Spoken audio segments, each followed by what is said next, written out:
Good morning. तो फिर JRF की रिवीजन सीरीज़ में मीट साइंस का लेक्चर 3, लेक्चर 2 थोड़ा बड़ा ही बनाया था मैंने। इसमें मैंने बहुत सारी चीज़ें कवर कर ली थी क्योंकि अब टाइम कम है और सिलेबस ज़्यादा है। ठीक है, pales of exudative DFD meat के बारे केजिंग्स याद करवाई थी सबकी, है ना। ये बीएमडब्ल्यू रनर से बंग कहते हैं, मिडल वियासन किसको कहते हैं, रनर किसको कहते हैं, मोस, चिटरलिंग्स। फिर 3 तरह के बैक्टीरिया पढ़े थे। मीट की करेक्टरिस्टिक्स पढ़ी थी, किस तरह की ऑर्डर आती है, कौन सा फैट होता है, सबक्यूटेनियस होता है, इंट्रामस्कुलर होता है। एंटीमोर्टम की जजमेंट्स देखी थी। फिर उसके बाद मीट की प्रोटीन की टाइप्स देखे थे और फिर ये methods of disposal of carcass देखा था। अभी लेक्चर 3 में हम लोग method of preservation of meat से शुरू करते हैं। अभी चिलिंग और फ्रीजिंग ना अलग अलग रहता है, ठीक है। दिमाग में रहता है फ्रीजिंग मतलब फ्रीज़र तो -4 डिग्री के अराउंड होएगा, तो ऐसा नहीं है। चिलिंग और रेफ्रिजरेशन एक होता है, फ्रीजिंग -18 डिग्री सेल्सियस पे रहता है। ठीक है, ये शॉर्ट टर्म प्रिजर्वेशन के लिए है because it slow down the microbial growth and enzymatic activity. ये एंजाइम्स की एक्टिविटी को रोक देता है और माइक्रोबियल ग्रोथ को रोक देता है। फ्रीजिंग जो होती है वो -18 डिग्री सेल्सियस पे होती है। ठीक है, ये क्या है, मेथड ऑफ चॉइस है लॉन्ग टर्म प्रिजर्वेशन के लिए because it stops the microbial growth and enzymatic activities. ये इनको स्टॉप ही कर देता है, बिल्कुल समझ में आई।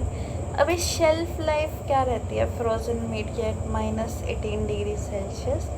शेल्फ लाइफ अगर हम देखें तो मेनली चिकन खाते हैं लोग। चिकन और पोर्क ना, पता है क्या, थोड़े सॉफ्ट से रहते हैं, तो ये एक ही कैटेगरी में रखो, दैट इज़ 4 मंथ्स।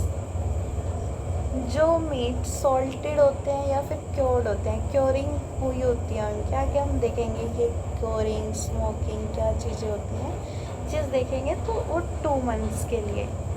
वाइल ये जो मीट होते हैं थोड़े फर्म रहते हैं, इसमें इतना वो कंटेंट नहीं होता है, तो ये 6 मंथ्स के अराउंड स्टोर किए जा सकते हैं। 6 महीने बाद, मतलब आधे महीने बाद, कि अभी आज यूँ लगा लो कि नवंबर में रख लिया तो जनवरी पे, न्यू ईयर पे खा सकते हो सॉल्टेड वाले। पोर्क वाले यूँ लगा लो सितंबर, अक्टूबर, नवंबर, दिसंबर, अगस्त के बाद सितंबर में। ये याद कराने का तरीका क्या है, ऐसे कुछ यूँ नहीं है कि उसमें स्टोर करो या कुछ, ये 6 मंथ्स के लिए। फिर कुछ एक डेफिनेशंस आ जाती हैं। सबसे पहले क्योरिंग, ओल्डेस्ट मेथड है, सबसे पुराना मेथड जो मीट को प्रिजर्व करने का है ना, वो क्योरिंग है। इसमें क्योरिंग एजेंट्स क्या क्या रहते हैं, सोल्ट आ जाएगा, ठीक है, किसी भी चीज़ में रखो, जैसे अचार रहता है ना, ठीक है, शुगर रह जाएगा, नाइट्रेट या फिर नाइट्राइट, ये 2 भी आ जाते हैं। ये 2 याद नहीं रहते लोगों को, सोल्ट शुगर याद रह जाते हैं, नाइट्रेट नाइट्राइट याद नहीं रहते, याद रखना पड़ेगा। परमिसिबल लेवल है नाइट्रेट के और नाइट्राइट के, तो ऐसे याद रखना, AI 500-200 ppm, ठीक है। I for nitrite, A for nitrate, ठीक है। AI नीचे जाते जाते कम हो रहा है। लोग पता है क्या 500-200 रिमेंबर कर लेते हैं, लेकिन ये याद नहीं रहता नाइट्रेट में क्या था, नाइट्राइट में कितना था, ठीक है। फिर आता है स्मोकिंग, फ्लेवर लाने के लिए, कलर लाने के लिए मीट में, ठीक है, स्मोकिंग दी जाती है उनको, ठीक है, ताकि उनमें फ्लेवर आ जाए, थोड़ा सा एरोमा, उनकी खुशबू अच्छी आए, कलर अच्छा आए, तो उस प्रोसेस को हम लोग क्या कहते हैं, स्मोकिंग। अब है thermal processing. Thermal processing for ये स्टोरेज ही रहता है मीट का। पास्चराइजेशन कर लेते हैं और स्टरलाइजेशन, पास्चराइजेशन एग का भी होता है। ये थर्मल प्रोसेसिंग में आ गए। फिर नेक्स्ट आता है कैनिंग, कैन के वेव में, ठीक है, स्टरलाइजेशन ही करते हैं प्रोडक्ट का। थर्मेटिकली सील्ड कंटेनर रहता है और ये कितने डिग्री सेल्सियस पे रहता है, 121 डिग्री सेल्सियस पे कैनिंग करते हैं। ओह माय गॉड, ये बहुत ज़्यादा वो प्रोसेस नहीं हो गया थोड़ा, 121 डिग्री सेल्सियस पे तो जल ही जाए। क्या स्टेरिलाइजेशन कर रहे हैं। अभी removal of water from meat dehydration कहलाता है। ठीक है, अभी इरेडिएशन में क्या होता है, गामा रे सबसे चीपेस्ट रहती है तो वही यूज़ करते हैं। ये इसके आइसोटॉप्स मिलते हैं कॉपर से, कॉपर नहीं है, कोबाल्ट है, कोबाल्ट से, कोबाल्ट 16। ठीक है, अभी नेक्स्ट जो आता है वो आता है एबेटोर वगैरह के बारे में। ये समझ में आया ना, प्रिजर्वेशन के मेथड 8 तरीक़ों से, या तो पानी निकाल दो, डिहाइड्रेट कर दो, irradiation, radiation, gamma rays mainly cobalt 60 से, कैनिंग 121 डिग्री सेल्सियस, मतलब सोचने वाली बात है। थर्मल प्रोसेसिंग, स्मोकिंग, केयरिंग करते हैं। ठीक है, शेल्फ लाइफ -18 पे जब लेके आते हैं, फ्रीजिंग करते हैं या फिर चिलिंग 4 डिग्री सेल्सियस पे, तो शॉर्ट टर्म हो गया। फ्रीजिंग करते हैं तो उसकी शेल्फ लाइफ कुछ ऐसे रहती है। याद रहेगा, याद करना पड़ेगा, ये एक शॉर्ट टर्म की रिवीजन है। फिर आता है नेक्स्ट एबेटोयर स्लॉटर हाउस। एबेटोयर जो मीट का, मतलब जो स्लॉटरिंग का हाउस होता है जहाँ पे स्लॉटरिंग परफॉर्म की जाती है, वो रहता है। तो एक बफलो काफ की एक लाइफ स्टॉक यूनिट मानी जाती है। तो पिग की कितनी होगी, पिग की लगभग हाफ कर लो उनसे, होता तो वैसे वो छोटा सा ही है लेकिन लगभग हाफ रहती है पिग की। शीप एंड गोट की 0.2 रहती है, इवन काफ की ज़्यादा रहती है 0.3। ठीक है, 1 livestock unit is equal to buffalo unit is 2 pigs 3 calves 5 sheep and goat, ऐसे याद रह जाता है। 2 + 3 = 5, ये क्वेश्चन याद रखना। PCS, ठीक है, ये याद रखना। P for pig, C for calf, S for sheep, इससे याद रह जाएंगी ना वैल्यूज़। ठीक है, 1 buffalo unit life stock unit कितने, 2 पिग्स, मतलब एक जहाँ पे एक भैंस आती है वहाँ पे 2 सुअर आ जाएंगे, 3 बछड़े आ जाएंगे और 5 शीप एंड गोट रह जाएंगे। उनकी थोड़ी वो ना पास पास रहने की भेड़ चाल वाली टेक्निक होती है, इसलिए ज़्यादा आ जाते हैं। एबेटोयर 3 तरह इसके हो सकता है, स्मॉल एबेटोयर स्लॉटरिंग, मीडियम एबेटोयर स्लॉटरिंग और लार्ज। छोटा है तो 1 से 2 एकड़ का होगा, 2 से 4, 4 से 6, यानी कि 1 से 6 एकड़ तक में। ठीक है, नंबर ऑफ लाइफ वही 100 में, मतलब सबसे आसान टेबल 1 से 2, 2 से 4, 4 से 6, और ये 100, 100 से 200, 200 से ज़्यादा, है ना। तो ये सिंपल सा ही रहता है। 100 एक एनिमल स्लॉटर हो गए, 100 से 200 इस यूनिट में आ रहा है टेबल में। कितना आसान है इसको याद करना। नो एज पर FAO 1978, water requirement for both clean and unclean operations जो होते हैं, ठीक है, कैटल बफलो के लिए पर डे 1000 लीटर लगता है। वेल पी के लिए, मतलब इसके लिए ना लगभग 1/10 लगा लो। पे का अराउंड 450, हाफ लग जाता है अराउंड, है ना, इसका हाफ, और इसका 1/10। 1000 लीटर पानी कैटल बफलो के वाटर रिक्वायरमेंट है।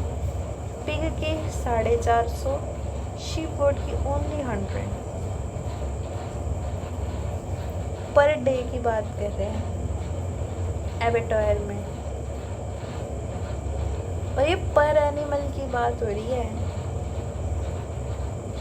पर एनिमल पर डे इतना हो जाता है। और लाइट रिक्वायरमेंट अगर हम लोग देखें तो फॉर चिलिंग रूम इतना नहीं रहता, वर्क रूम में थोड़ा ठीक रहता है, पैकिंग यूनिट में उससे भी ज़्यादा रहेगा। इंस्पेक्शन और पैकिंग पॉइंट जहाँ पे भी होगा पैकिंग अच्छे से होनी चाहिए, तो ये होता है 550।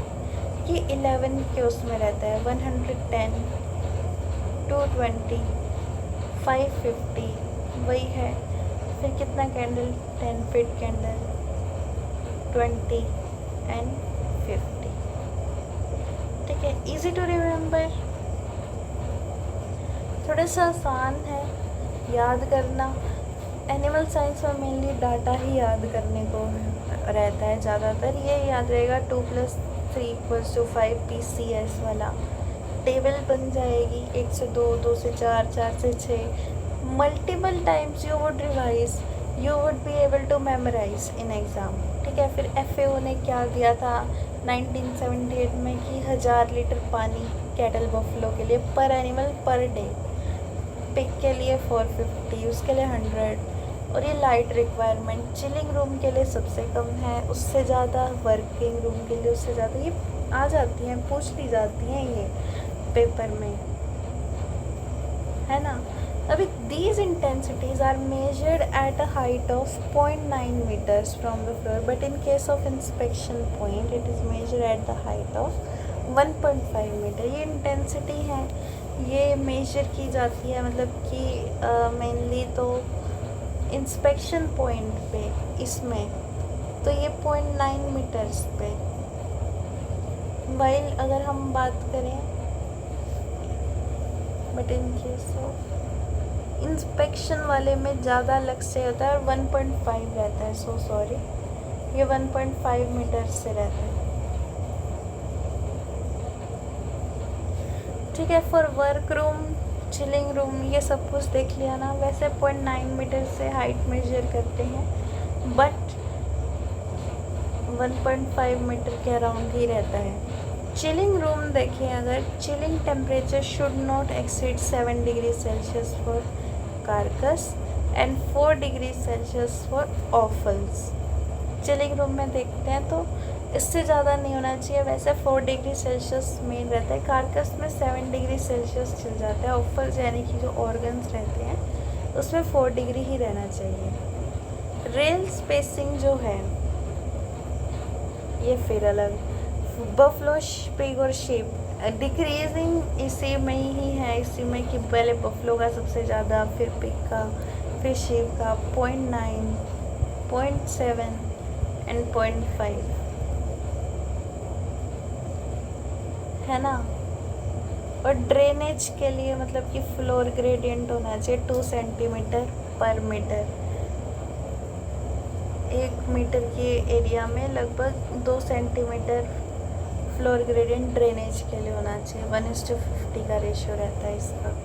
फिर याद करना ही पड़ेगा, चाहे कितना ही वो कर लो, ये चीज़ें याद रखनी ही पड़ेंगी। लेरिएज क्या होता है? स्लॉटर से पहले एनिमल को रेस्ट दिया जाता है, ठीक है, 24 आवर्स के लिए, ताकि वो नॉर्मल फिजियोलॉजी में और उसका मीट अच्छे से बने, है ना। तो स्लॉटरिंग से पहले उसको एक प्रॉपर रेस्ट की रिक्वायरमेंट रहती है, तो उसको लेरिएज में देते हैं। अब यहाँ पे अरेंजमेंट रहता है, फीडिंग, वाटरिंग, एंटीमोर्टम एग्जामिनेशंस भी इधर ही कंट्रोल होती हैं, ठीक है। They are protected from cold, rain and heat. ठंडी, बारिश, गर्मी से उन्हें प्रोटेक्ट किया जाता है। स्पेस जो है पर एनिमल वही है कि स्मॉल एनिमल्स के लिए 0.6 के अराउंड रहता है, उधर 2.8 मीटर स्क्वायर के अराउंड रहता है। ये छोटी मोटी वैल्यूज़ हैं और इतनी हो गई हैं। अभी आज छोटा सा 10-1 मिनट का लेक्चर हुआ है अभी तक, है ना, और इतना वैल्यूज़ हो गया है, रिमेंबर करना मुश्किल हो गया। ये बार बार याद करना पड़ेगा तो ही याद होगा। It's a narrow space between lairage and slaughterhouse. हाँ, ये 10 मीटर का रहता है। और ये पूछ लेते हैं रेस का कितना है, कि लेरिएज और स्लॉटर हाउस के बीच में भी 10 मीटर का डिफरेंस रहता है, इसको हम लोग रेस कहते हैं। इतना याद हुआ, चलो ये ख़त्म ही होने वाला है। ये नेक्स्ट जो है वो लास्ट लेक्चर में करा देंगे, मेथड्स ऑफ स्लॉटर वगैरह। अभी ये देखो, ये समझने की कोशिश करो ना यार। चिलिंग पता है 4 डिग्री सेल्सियस पे होगी, फ्रीजिंग -18 पे लेकर गया, है ना, ये याद हुआ, ये वैल्यू याद हुई। फिर शेल्फ लाइफ देखी जाए तो 2 मंथ, 4 मंथ, 6 मंथ, है ना। नाइट्रेट की देखो 500, 200 वाली, ये इसे याद कराई मैंने। कैनिंग 121 डिग्री सेल्सियस पे परफॉर्म होती है, बहुत ज़्यादा है। अभी ये याद रख लिया, एरिया रिक्वायरमेंट 2+3=5 से 2 पिग का 3 काफ का रहता है, और ये शीप गोट का काफ का पी से भी ज़्यादा है। और ये टेबल है easy to रिमेम्बराइज 1 to 2, 2 to 4, 4 to 6, उसके बाद है ना। अभी FAO से वाटर रिक्वायरमेंट है 1000 लीटर, 450 और 100 है ना। लाइट रिक्वायरमेंट भी सबसे ज़्यादा इंस्पेक्शन रूम में, और इसका जो मेजरमेंट लेते हैं ये 1.5 मीटर से है। बाकियों का मेजरमेंट 0.9 मीटर से लेंगे। इंटेंसिटी का मेजरमेंट इसका 550 लक्स, 220, 10 फीट कैंडल, 20 एंड 50। ठीक है। चिलिंग रूम्स जो होते हैं वही है 7 डिग्री सेल्सियस से ऊपर नहीं जाना चाहिए टेम्परेचर कार्कस के लिए, 4 डिग्री का ऑफल्स के लिए। ये रेल स्पेसिंग है चिल रूम की, जो रेल्स लगी होती है ना ऐसे, उसके बीच की स्पेसिंग बता रखी है। तो बफलो मीट की तो ऑफकोर्स ज़्यादा होगी, 0.9 मीटर रहती है ना। यार इसको 1 नहीं कर देते यार, 0.7 और 0.5। प्रॉपर ड्रेनेज के लिए जो फ्लोर ग्रेडियंट रहता है 1:50, यानी कि 1 मीटर पे 2 सेंटीमीटर का ड्रेनेज बनेगा। लेरिएज का है 2.8 मीटर स्क्वायर का स्पेस रिक्वायरमेंट है कैटल बफलो के लिए, और 0.6 का उसमें 10 मीटर का बीच में। ये वैल्यूज़ हैं, ये याद ही करनी पड़ती है, मगअप भी करनी पड़ती है। मैंने भी करी है, हमारे टीचर्स भी मगअप ही करते हैं। ठीक है, आप लोगों को भी करनी ही पड़ेंगी। फिर भी मैं कोशिश करूँगी अगर इनका कोई वो बनता हो शॉर्ट फॉर्म। अगर फिर भी दिक्कत आ रही है याद करने में तो प्लीज़ बताना कमेंट बॉक्स में। मैंने 3 बार ही रिवाइज़ करा दी 17 मिनट में, है ना। तो मिलते हैं नेक्स्ट वीडियो लेक्चर में, जिसमें हम लोग ये मीट साइंस ख़त्म कर देंगे। Thank you.